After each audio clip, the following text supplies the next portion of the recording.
Hello, Safety Sandra here. Today I want to talk about the role of a leader in the time of crisis. And that leader could be a site supervisor or a safety person like me. Like that person in charge, they are the leader in that time of crisis. After an incident, after a serious near miss, something has gone wrong, everyone is looking to that leader. And it is so important what that person projects. I wanted to share this because I was involved in an incident investigation lately, a very large construction fire that could have had very, very serious consequences. And there was a lot of authorities involved. And it came to me as I was walking through this procedure, how important it is to be that person, to be that leader, because everyone is looking at you. Different roles, different people are looking at you. So I kind of wanted to share that and hopefully pass that along to another person in the similar role, who's the safety person after an incident, or even the role of project manager or owner or supervisor. So when you get on that site, when you have arrived, somebody's called you, said, holy cow, you got to get down here. It's hitting the fan. You got to come, you got to help. So you arrive on site, and if it is a serious incident or accident or a very serious near miss, there's going to be a lot of authorities around. And in this case, there was police. There was more police than I had seen in a long time. There was police, there was emergency services, there was fire, and there was utilities. So it was a utility fire. So there was lots of utilities involved. So there's a lot of people to get by, and you simply say what you were there for. There's no need to get into an ego fight. I'm here to investigate the incident. I'm also here to support the people involved, the workers that witnessed it, and chances are they will let you by. Hey, a vest and a clipboard gets you into lots of places. So when you arrive, let's just say it was somebody's fault or somebody's going to get blamed for this.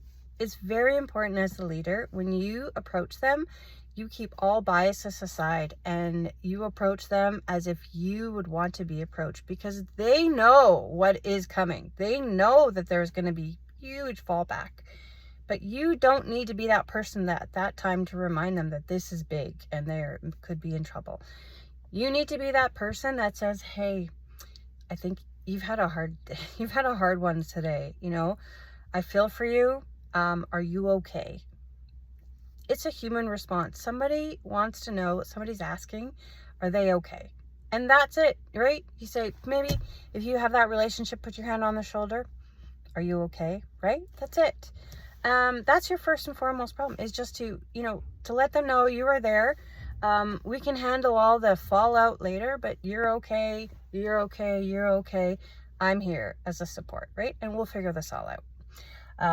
You are going to need to get witness statements, so make sure don't people go, oh my God, I gotta go get some food, or I gotta go get coffee in town, I gotta go to the city to get this, just to wrap my head around it. Paul, I understand you're tired, I understand you need coffee, but you know what, we really need you to stick around right now, because we've got a lot of white hats here and we got a lot of enforcement, and they're going to need you to stick around. So if I could just get you to kind of chill, that would be great. Okay, so you are really leading that this parade. You are in charge of this, and what you do really speaks to how this is going to go. Now you have to put another hat on to go to speak to enforcement, because they want to know that you're in charge and they want to know that you got this handled. Don't talk a lot, just answer questions. Yes sir, no sir, 3 bags full sir. We have plenty of time to figure out who should have done what and who should have done it when. Okay, take as many notes as you possibly can. My trusty books here, they have notes up the wazoos, back and forth. Date it, every single page. Put whatever notes you find, any conversation you had with anybody, note it down. You'll have plenty of time to make formal reports, but your notes are going to be critical, because your mind is going to be, it's just not going to be in the right place. And you're going to come back to these notes. And consistency. As many people need to know, if I'm having a conversation with somebody, do you need to be CC'd on these notes? Do you need to be CC'd on that report? Keep everybody in the loop, stay as neutral as possible, and just be that solid block in the middle that people can rely on, and they know they can come to you maybe a day or 2 days later and say, you know what, I was thinking that that's not really right. That actually has to be added as well. Great, no problem. Do you need to be CC'd on this once this next report comes out? Okay, no problem.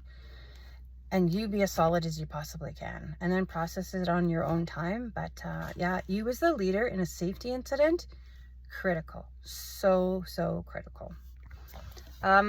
Yeah, and that has kind of been my week, and now I'm going to go out into the field and put a different hat on, which is hey, let's see what you're doing and let's see if we can do it safer today. So that's it for me. I'll catch up with you next time. Safety Sandra, out.